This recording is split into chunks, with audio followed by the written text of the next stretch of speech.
Quando a gente fala em Viking, o que vem na cabeça? Provavelmente guerreiros gigantes, com barbas enormes, agindo como bárbaros e, claro, usando aqueles capacetes com chifres, sempre prontos para o saque. É a imagem que o cinema, as séries, a cultura pop em geral martelou na nossa mente. Mas, e se eu disser que quase tudo isso tá mais para ficção do que para realidade? Pois é. Bora mergulhar fundo nisso e separar o que é mito do que é fato histórico com base no que as fontes realmente nos contam. Para a gente começar, vamos colocar as coisas em perspectiva lado a lado. De um lado, o mito, um povo bárbaro com seus capacetes de chifre e uma vida dedicada só ao saque. Do outro, a realidade, que é bem mais surpreendente. Ser viking era, na verdade, uma atividade. Eles eram comerciantes de mão cheia e, pasmem, se preocupavam bastante com a higiene. Agora a gente vai desconstruir cada um desses pontos. Primeiro, vamos atacar logo o maior de todos os mitos, a ideia de que viking era um povo, uma etnia. A realidade, como a gente vai ver, é muito, mas muito mais interessante. Olha só que curioso. Ser viking não era uma identidade fixa, mas sim, digamos, uma profissão de temporada. O termo, na verdade, significava sair em expedição, fosse para fazer comércio, explorar novos lugares ou, claro, para guerrear. A imensa maioria do pessoal da Escandinávia naquela época era, na verdade, de fazendeiros, artesãos e comerciantes que viviam suas vidas de forma bem pacífica. E isso já nos leva direto para outro ponto fundamental. Essa fama de saqueador acabou ofuscando uma das atividades mais importantes e de maior alcance deles, o comércio.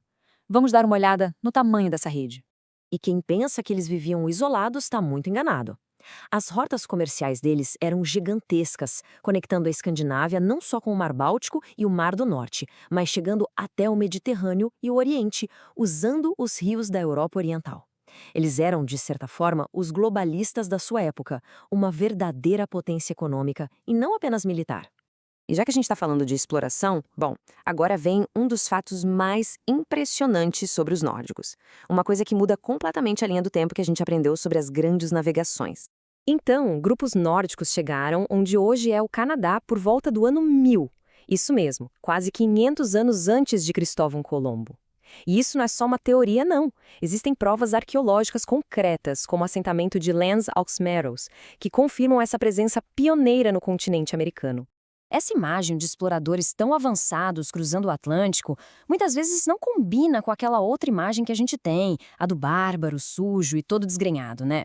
Pois é, acontece que essa parte da história também não se sustenta quando a gente olha as evidências.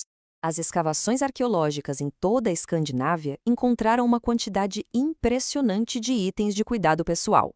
Estamos falando de pentes, pinças, limpadores de ouvido, objetos que mostram claramente que, para os padrões da época, eles eram bem cuidadosos com a aparência e com a higiene. Um contraste gritante com a imagem de selvagens que a cultura pop adora mostrar.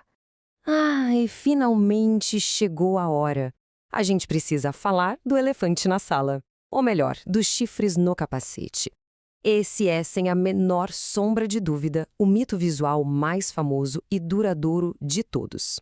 A história de como esse mito surgiu é boa demais. Primeiro de tudo, durante a Era Viking não existe nenhuma evidência nem arqueológica nem histórica de que eles usavam capacetes com chifres em batalha. Pensa bem, seria uma péssima ideia, super impraticável numa luta. A imagem só foi aparecer muito tempo depois, lá no século XIX, e foi popularizada por artistas, e principalmente por figurinos de óperas, como as de Wagner. Daí pra frente, a cultura pop moderna abraçou a ideia e transformou isso no estereótipo que todo mundo conhece hoje. Então, no fim das contas, quem eram essas pessoas? Em vez daquele estereótipo de um povo viking bárbaro, a história nos mostra uma sociedade muito mais complexa.